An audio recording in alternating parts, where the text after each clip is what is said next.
So do you see how the comparison can be in real time then of who is actually the best nigga in the NBA between them two? I'm sorry if you wasn't a fan back then to have listened to this. The world was trying to see who was a better player between those two. They were roughly the same age, competing for the scoring title. What if I told you the Lakers dynasty almost looked completely different? What if Tracy McGrady, not just alongside but instead of Kobe Bryant, was supposed to be Shaq's running mate? We're unveiling Jerry West's secret plan that would have changed NBA history forever. I was first team All-NBA. Shaq is averaging 38 and 16 in the finals. If I was Shaq's teammate at that time, I don't know. Penny Hardaway didn't get one. Penny was a second-year player. I'm just saying. Penny Hardaway was older than Shaq. Yo, what's good, basketball heads? Before we blow your mind with this alternate reality, smash that subscribe button because we're about to expose how close T-Mac came to wearing purple and gold. And trust me, by the end of this video, you're gonna look at those Lakers championships very differently. Why would I mention Tracy McGrady being compared to Kobe?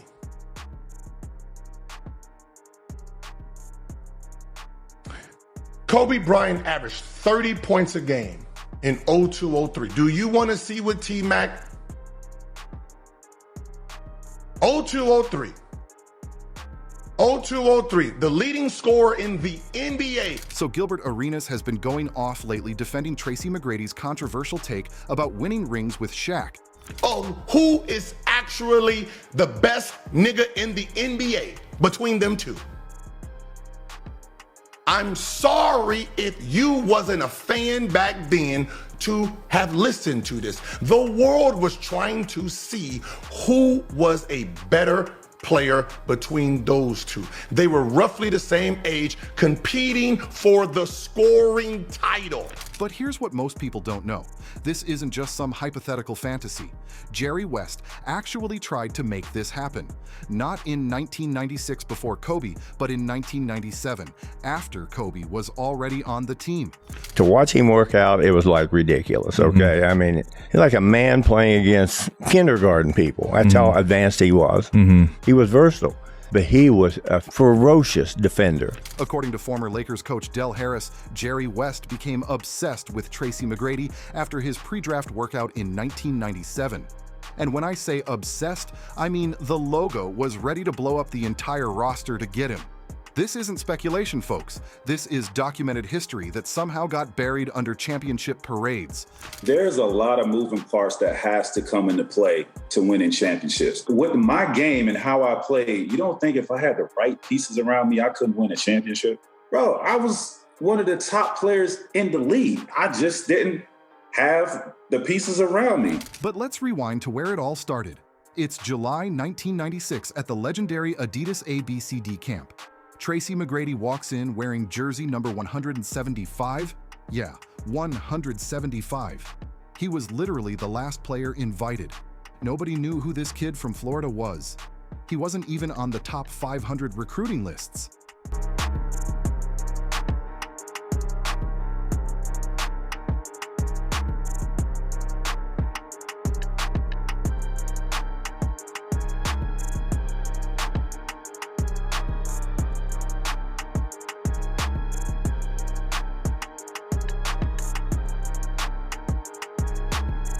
Here's where it gets crazy.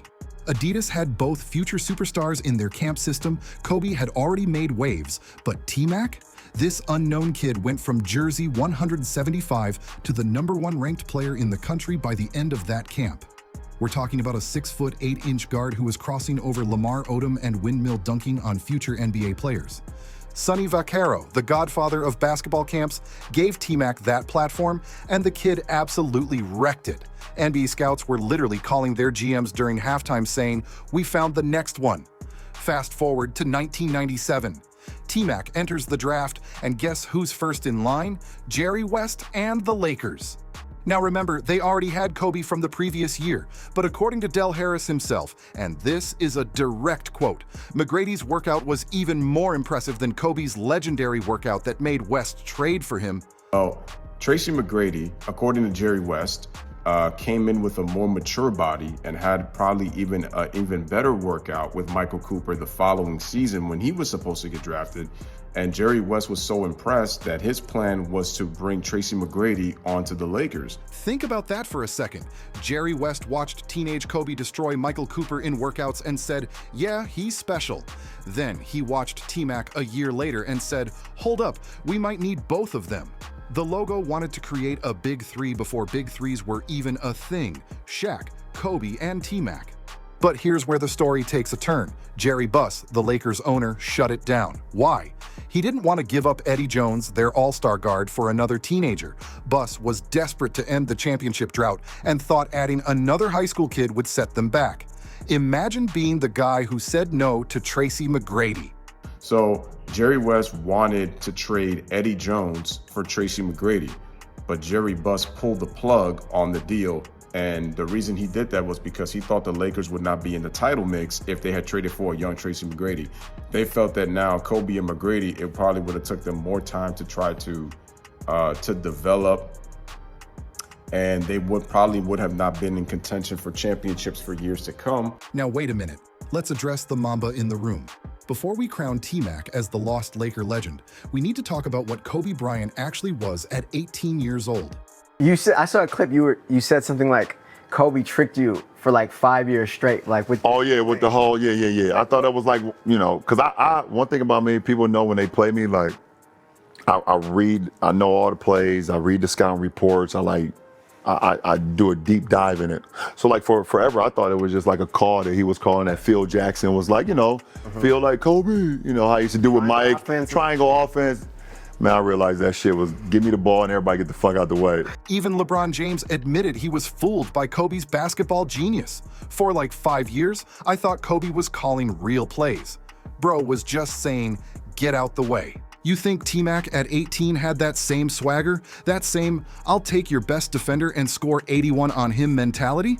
There's 3 people in my lifetime that I admired how hard they worked. Jerry Rice, Walter Payton, Kobe Bryant. He never worked out just once a day. He would get up at 4 in the morning. Let's not forget what Michael Cooper said after Kobe's workout.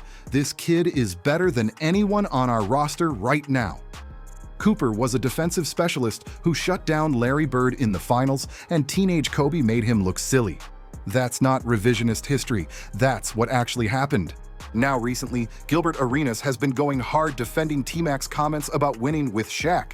Gil's been in those rooms, played against both these legends in their primes. He dropped 40 on T-Mac the night Tracy scored 62. And you know what Gilbert said? T-Mac should have had 80 or 90 that night if he hadn't lost his rhythm. How can ring culture matter? And I said Kobe would agree with LeBron because Kobe was affected by the ring culture bullshit that was spewed. He had 3 rings, and he was being compared still to Scottie Pippen, and he was being compared to who is better between him and Tracy McGrady. Arenas keeps emphasizing this was about ring culture, not disrespecting Kobe.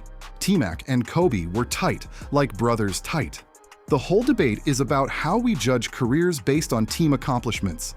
As Gil said, we was talking about rings, ring culture, and how it shouldn't dictate your career. But here's what's really interesting. In 2002, with Kobe having 3 rings already, people were still debating whether T-Mac or Kobe was better. If rings were everything, that debate would have been over. But T-Mac was that good in Orlando, averaging 32 points, that even with 0 rings, he was in the conversation with a 3-time champion. Let's play this out though. What if Jerry Buss had said yes to the T-Mac trade in 1997? We're looking at 2 possible scenarios here. Scenario 1, the Lakers keep both Kobe and T-Mac with Shaq. That's 3 alpha scorers on one team. Phil Jackson shows up in 1999 and has to manage 3 egos instead of 2. Does the triangle offense even work with 3-ball dominant stars? Or do they implode like every other super team that had too much talent? Scenario 2. The Lakers choose T-Mac over Kobe and trade the young Mamba. Maybe Kobe goes to Toronto where T-Mac ended up and teams with Vince Carter instead. The Lakers get T-Mac and Shaq as their duo. Based on what we know about T-Mac's personality, more laid back, less confrontational, maybe him and Shaq never have the legendary feuds that broke them up. But here's the real question. Does T-Mac develop the same killer instinct playing next to Shaq from day one? Or does he coast on talent like critics said he sometimes did? Remember, part of what made Kobe legendary was his psychotic work ethic. T-Mac was naturally more gifted, but Kobe was in the gym at 4 a.m. As Shaq himself admitted, T-Mac had more talent, but Kobe had more dog in him. T-Mac himself recently revealed the exact moment he knew Kobe had arrived.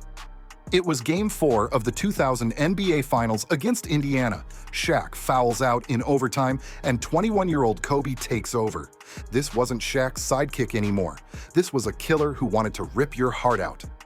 And that's the difference between talent and mentality. T-Mac had all the talent in the world. The 13 points in 33 seconds proved that. But did he have that? That thing that makes you play through torn ligaments, broken fingers, and still drop 60? Here's what we know from the historical record. Del Harris confirmed Jerry West wanted to trade for T-Mac's draft rights in 1997. This would have required giving up Eddie Jones and probably more assets to move up from the Lakers pick to get into the top 10 where T-Mac was projected. T-Mac went 9th to Toronto. For the Lakers to get him, they would have needed to make a deal with one of those top teams. The asking price? Eddie Jones, an all-star, their first-round pick, and possibly Eldon Campbell. That's a lot for an 18-year-old who hadn't played a minute of NBA basketball. But Jerry West was that convinced. The man who built Showtime, who found Kobe, who brought in Shaq, he was ready to bet it all on Tracy McGrady. If that doesn't tell you how special T-Mac was as a prospect, nothing will. Look, we can argue hypotheticals forever, but here's the reality. Kobe Bryant, 5 championships, 2 finals MVPs, 1 MVP, 81-point game, 18-time All-Star. Tracy McGrady, 0 championships, 0 finals appearances, 2 scoring titles, 7-time All-Star. But context matters. T-Mac never had Shaq. When T-Mac had Grant Hill, Hill's ankles exploded. When he had Yao Ming, Yao's feet gave out. The man never played with a healthy Hall of Fame big man in his prime. From 2001 to 2005, T-Mac averaged 28 points, 6 rebounds, and 5 assists on teams that had no business being in the playoffs. He was doing things nobody else could do. The scoring titles, the 62-point games, making the playoffs with a starting lineup that included Pat Garrity and Andrew DeClercq. Stephen A. Smith said it best. Tracy McGrady was probably more gifted, but Kobe Bryant was a savage. Now, he scared me. Kobe scared the living shit out of me, because here's why. Kobe was a savant. You did not know more basketball than Kobe Bryant. And that's the debate right there. Pure talent versus pure will. Gilbert, T-Mac, anybody can debate on this. Could T-Mac have won rings with Shaq? Absolutely. The man was a 6'8" point guard who could score from anywhere. Prime Shaq plus prime T-Mac equals championships. That's not even a question. But would it have been the same? Would we have gotten the drama, the complexity, the story that made those Lakers legendary? Probably not. T-Mac was too smooth, too chill. The Lakers didn't just need talent, they needed conflict. They needed the tension between Shaq's dominance and Kobe's ambition. Jerry West might have wanted T-Mac first, or in addition to Kobe, but the basketball gods gave the Lakers exactly what they needed, not what they wanted. They got a psychopath who would rather die than lose, who turned a potential dynasty into an actual one through sheer force of will. So what do y'all think? Should Jerry Buss have pulled the trigger on the T-Mac trade? Would 3 alpha scores have worked in 1997? Drop your takes in the comments and tell me if you think T-Mac plus Shaq wins more than 5 rings. And don't forget to subscribe. Remember, in some alternate universe, T-Mac has 5 rings, Kobe's in Toronto with Vince Carter, and we're debating completely different GOATs. But in this universe, the Mamba mentality conquered all, facts over feelings, but man, what could have been?